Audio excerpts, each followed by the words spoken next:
আপনারা জানেন যে আমরা আজকে আমাদের নমিনেশনটা উইথড্র করেছি।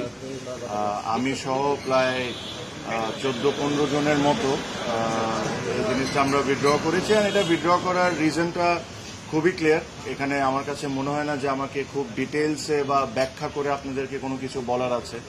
আমি শুরুর থেকে একটা কথা বলে আসছি যে ইলেকশনটা কোন দিকে যাচ্ছে বা কিভাবে হচ্ছে এই জিনিস নিয়ে আপনারা সবাই এখন ক্লিয়ার। যখন যেমন মনে হচ্ছে, যখন যা মনে হচ্ছে তখন তা করা হচ্ছে। এটা আসলে ইলেকশন না, এটা ইলেকশন না। আর ক্রিকেটের সাথে জিনিসটা কোনো দিক থেকেই মানায় না।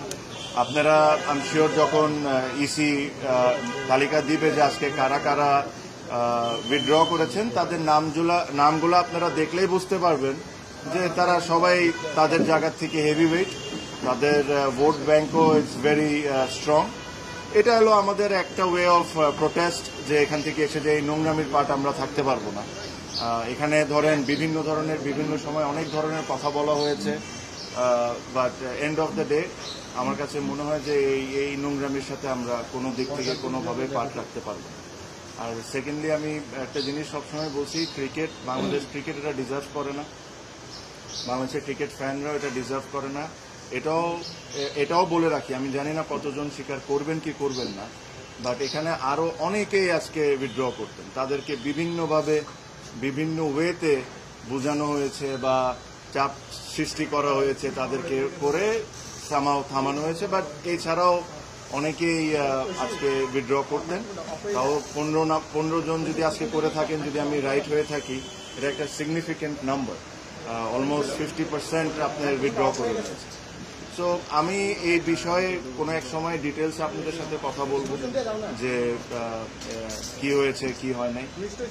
আমি একটা জিনিসই বলবো যে যারা বোর্ডে আছেন তারা যদি এভাবে করে ইলেকশন করতে চান করতে পারেন, জিততেও পারেন। বাট আজকে ক্রিকেট 100% হেরে গেছে, এটা নিয়ে কোনো সন্দেহ নাই। আপনারা বলেন বড় গলায় যে বাংলাদেশে ফিক্সিং বন্ধ করা লাগবে, আগে ইলেকশনের ফিক্সিং বন্ধ করেন, পরে ক্রিকেটের ফিক্সিং বন্ধ করার চিন্তাটা করি।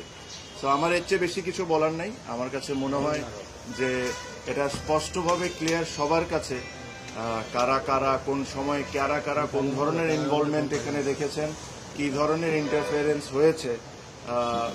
নিয়ম ইচ্ছামতো কত সুবিধার মতো যে সময় দরকার ও সময় চেঞ্জ করা হয়েছে। আর এর সাথে কারা কারা জড়িত একদম স্পষ্টভাবে ক্লিয়ার। আমি এর চেয়ে বেশি আর কোনো কথা বলবো না, বাট ইনশাল্লাহ ভবিষ্যতে আমি এটা নিয়ে অবশ্যই কথা বলবো। আমি আমার স্পিচ এই কথাই বলে শেষ করব যে এই ইলেকশন বাংলাদেশ ক্রিকেট বোর্ডের জন্য একটা কালো দাগ হয়ে গেল।